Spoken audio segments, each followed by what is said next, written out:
issue of liver-directed therapy is a complex question which has been settled recently, not completely, but a lot of helpful information came from the FOLFOX and FOLFOX trials.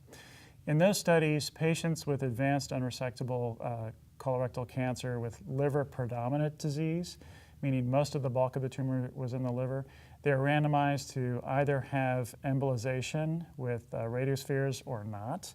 And what they found was that although it improved what's called hepatic progression-free survival, meaning the disease didn't get worse in the liver for a bit longer, unfortunately it had no effect on overall survival.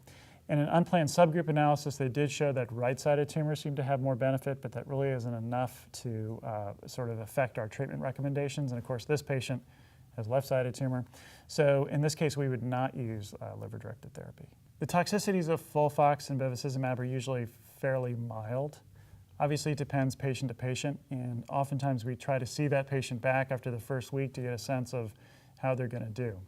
You'll have patients who'll have a horrible allergic reaction the first day, and you're basically never able to use that regimen again. And you'll have other patients who just sail through and really have no problem. The key thing that I warn my patients about is cold sensitivity, which is from the neuropathy, the nerve damage from oxaliplatin, and that manifests itself in a couple different ways. The first is that if they touch a cold object, like eat ice cream or drink a cold drink or pick up an ice cube, it creates a very uncomfortable feeling in the fingertips or in the throat, and that's because of that cold sensitivity. Many patients will have that last for a few hours. Some will have it last for a few days. The other thing I also warn them about is what I call first bite syndrome, or what many people have called first bite syndrome, which is the first bite in the morning can be quite uncomfortable in the jaw if they bite something hard. So we just warn them about that so they're just aware of it, basically.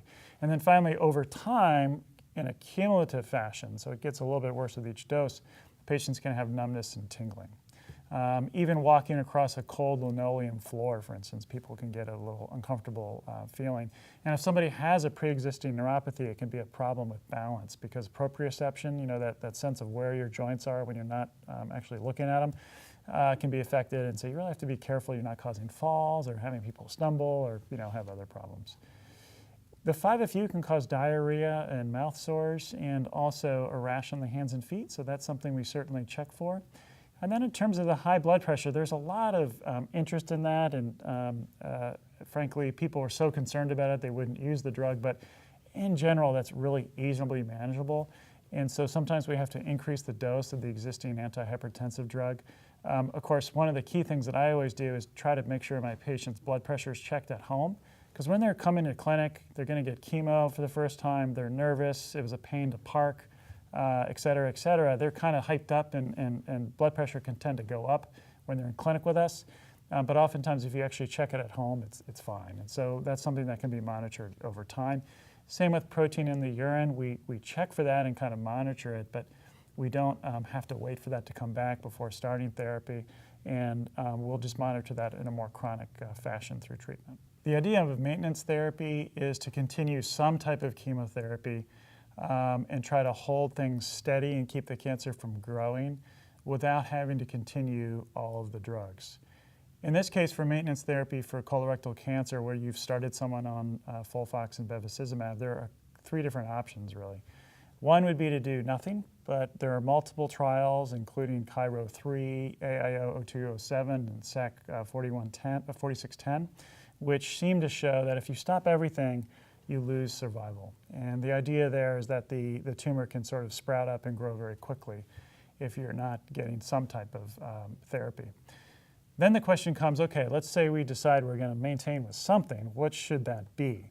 And most trials have used both 5-FU, either in the form of infusional 5-FU or capecitabine, plus bevacizumab. And in that case, most of the trials seem to indicate that as long as you continue those, you don't really seem to lose survival as opposed to keeping all the chemotherapy going. Some of the trials also included a bevacizumab alone arm.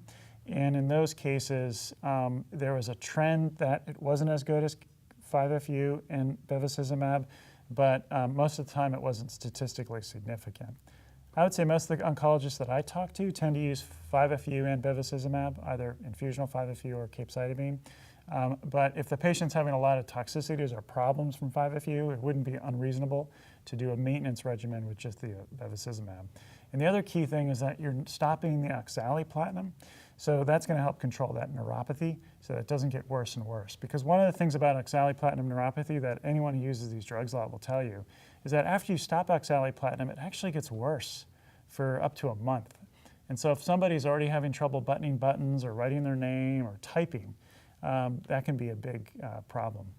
It's interesting, there's actually a study looking at using software to analyze typing patterns to try to pick up neuropathy prior to it becoming clinically significant. It'll be interesting to follow those studies and see what they can come up with.